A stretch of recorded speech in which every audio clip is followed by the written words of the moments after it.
183 లేని దానిని వదిలేది ఉండదు. ఉన్నదానిని పొందేది లేదు. లేకనే ఉన్నట్లు గోచరించేది భ్రాంతి. ఉన్నది ఉన్నట్లు తెలియుటే శాంతి. నీవు కానిది నీకు లేనిది లేదు, లేదు, లేదు. ఇది వినుటయే నీకు చేదు. ఇది నీ స్వరూప లక్షణం కాదు. 184 పూలు వాడిపోతాయి. దారము వాడిపోదు.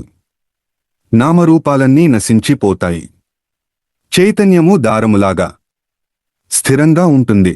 185 ధనం అన్నం పెడుతుంది, ఆకలి పుట్టించలేదు. కలిమి కలాన్ని కొని పెట్టగలదు, కవిత్వాన్ని కదిలించలేదు. సంపదలు అవసరాలను తీర్చవచ్చు, ఆవేదనలను తొలగించలేవు.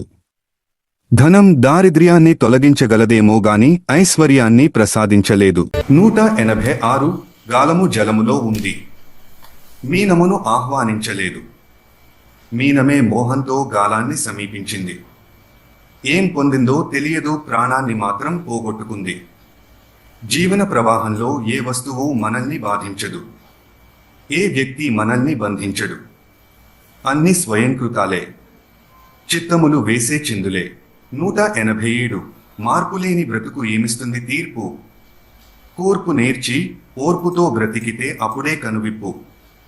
ఆ తరువాత నీవే ఒక వేలుపు. 188 శిక్షణకై బాట నెక్కిన నీకు రక్షణ తోడుగా ఉంది.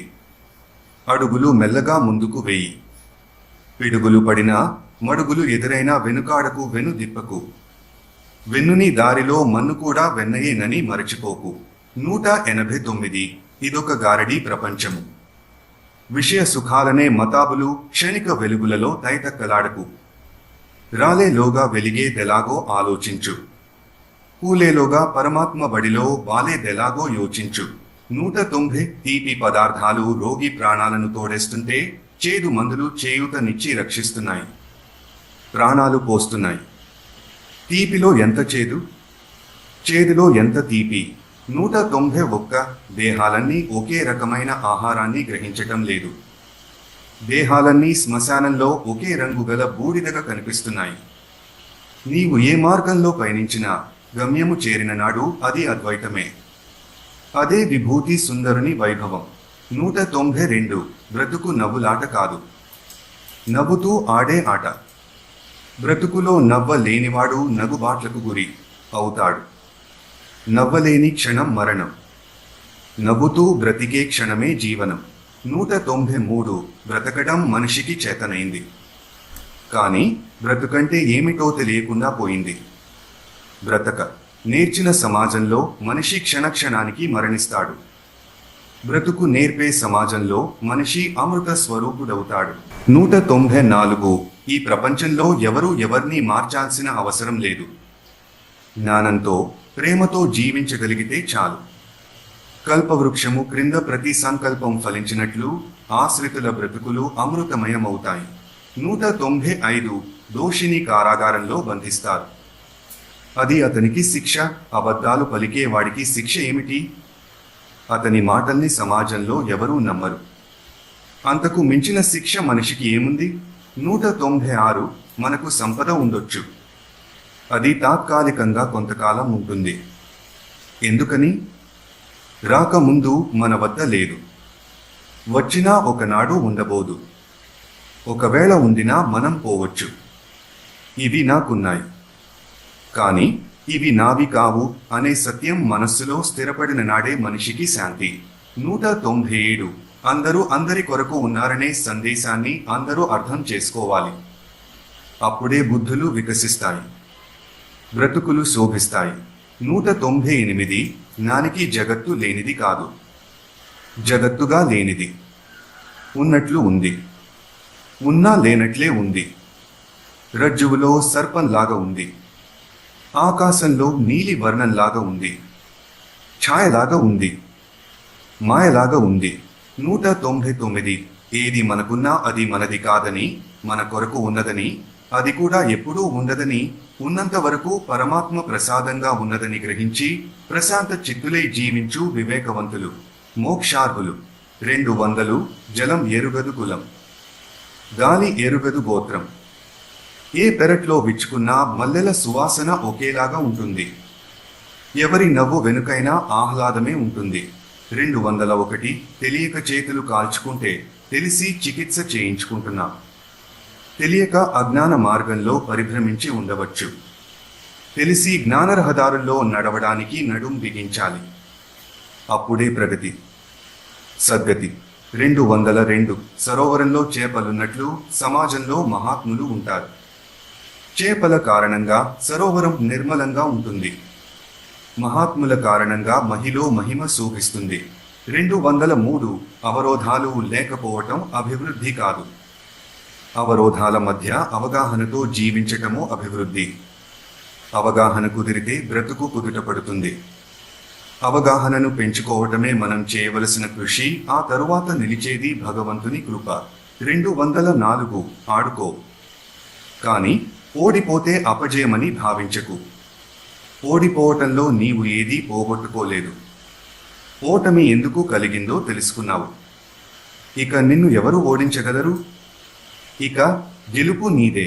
205 పవిత్రమైన జగదాలయంలో మనం పూజారులం. అన్నిటిని సమర్పించేందుకే మనం ఇక్కడ ఉన్నాం. సమర్పణలో మనకు లభించేది ప్రసాదము. అదే ప్రశాంతత, అదే పవిత్రత. 206 మస్తకాలు సిద్ధపడకపోతే పుస్తకాలు చేసేదంటూ ఏదీ ఉండదు. బుద్ధి శుద్ధి పడకపోతే బోధలు రుచించవు. రుచించిన ఫలితాలను ప్రసాదించవు. 207 మనకు ఏది జరిగితే మనం భరించలేమో దానిని ఇతరులు కూడా భరించలేరేమో. ఇతరులు మన పట్ల ఎలా ఉండాలని మనం కోరుకుంటున్నామో అలా మనం ఇతరుల పట్ల ప్రవర్తించాలి. ఇది ధర్మం, జయానికి మూలం. యతో ధర్మః తతో జయ. 208 ఒకరు మనల్ని బాధించటానికి శత్రుత్వమే ఉండాల్సిన అవసరం లేదు. మురికి గుంతలకి మనకు శత్రుత్వమేముంది? దోమలకు మనకు దోస్తి ఏముంది? అలాగని శత్రుత్వం మాత్రం ఏముంది? అదే పనిగా కుడుతున్నాయి. వాటిని మనం అర్థం చేసుకోవాలి. అంతే. కొందరిని మనం అలాగే అర్థం చేసుకోవాలి. 209 తప్పులు చేస్తూ బ్రతుకు పెరగటం తప్పు కాదు. పెరిగే బ్రతుకు తప్పులను సరిదిద్దుకోలేకపోతే బ్రతుకు బండబారిపోతుంది, భారమైపోతుంది. సుఖమనేది మనిషికి దూరమైపోతుంది. 210 అందరినీ సుఖపెట్టే శక్తి మనకు లేదు. అందుకనే సర్వే జనాః సుఖినో భవంతు అని అప్రమేయ వరదుడు అనంతుడు అయిన పరమాత్మను ప్రార్థిస్తున్నాము. 211 గాయం కావడం అసహజం కాదు. గాయాన్ని మాన్పుకునే ప్రయత్నం చేయకపోవటం సహజమైతే మాత్రం పెద్ద ప్రమాదమే. 212 మన బాధలకు ఇతరులు కారణం అని గ్రహించటానికి జ్ఞానం అవసరం లేదు. మన బాధలకు మనమే కారణం అని గ్రహించటానికి జ్ఞానం కావాలి. ఇది అర్థమైతే మనం బాధపడకుండా జీవించగలం. 213 మనం తిరిగే కాకులం కాము, రాలే ఆకులం కాము, కదలలేని మాకులం కాము, జ్ఞానంతో చరించే మానవులం. దీనుల మనే అధైర్యం వద్దు, దీన బాంధవుడు ఉన్నాడనేదే ముద్దు. 214 నీవు లేనిదే మనస్సు లేదు. మనస్సు లేకపోయినా నీవు ఉంటావు. మనస్సు ఉండొచ్చు, నీవు మనస్సు కాదు. నీవు గాని మనస్సు నిన్నెలా బాధ పెడుతుంది? 215 రాయి కదలదు, నీరు నిలవదు, ఉన్న చోటే ఉంటుంది రాయి, ఊరేగుతూ ఉంటుంది జలం.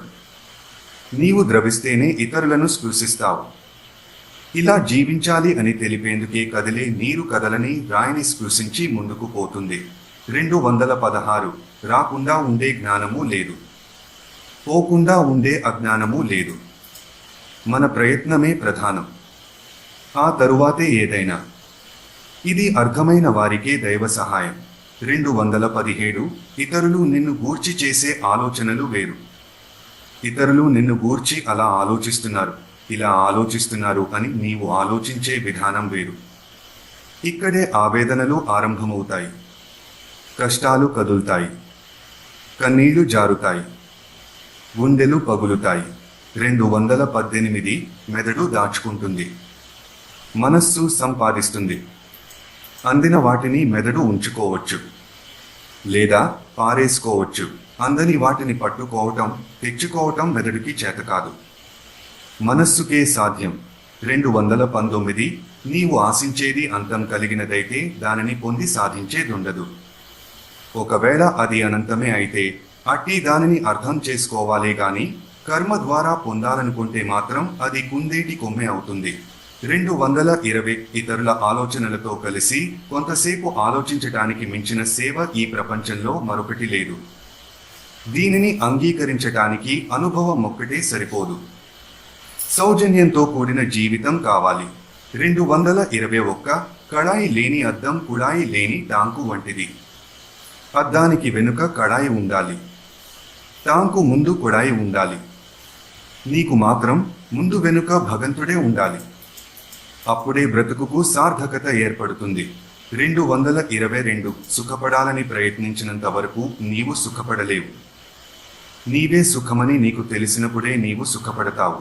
223 రుచులెన్నన్నా రుచి చూచే నాలుక ఒక్కటే, భక్షింపబడేవి ఎన్నైనా భరించే కుక్షి ఒక్కటే, పదార్థాలెన్నైనా అవి ప్రసాదించే శక్తి ఒక్కటే, అంకెలెన్నైనా వాటిలో ఉన్నదొక్కటే. అదే అద్వయం, అదే అద్వైతం, అదే అద్వితీయం, అదే అనంతం.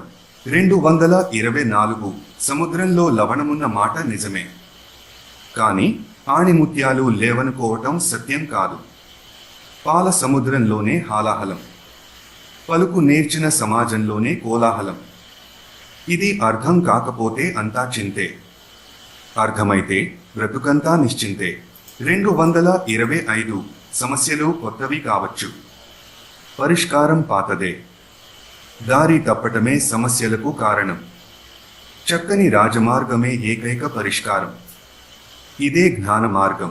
226 పాముని చూచి అందరూ పరుగెత్తిపోతారు, కానీ శివుడు వాటినే ఆభరణాలుగా అలంకరించుకున్నాడు.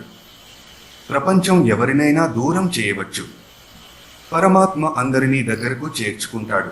227 అవసరాలకు మించిన ఆస్తులు ఆంతర్యంలో ఒత్తిళ్లను పెంచుతాయి, గందరగోళాన్ని సృష్టిస్తాయి, తూర్పులో పడమరను చూపిస్తాయి. ఆశలన్నీ చెడ్డవి కావు, పేరాస లేవైనా మంచివి కావు. 228 నంది పశువైన పశుపతిని ముందుంచుకొనిన భాగ్యానికి పూజలందుకుంటోంది.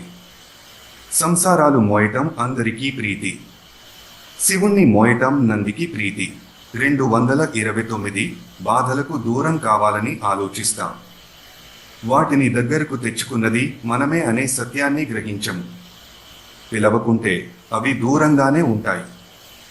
బాధల కన్నా వాటిని కొని తెచ్చుకునే ఆలోచన విధానమే చాలా భయంకరమైనది, ప్రమాదకరమైనది.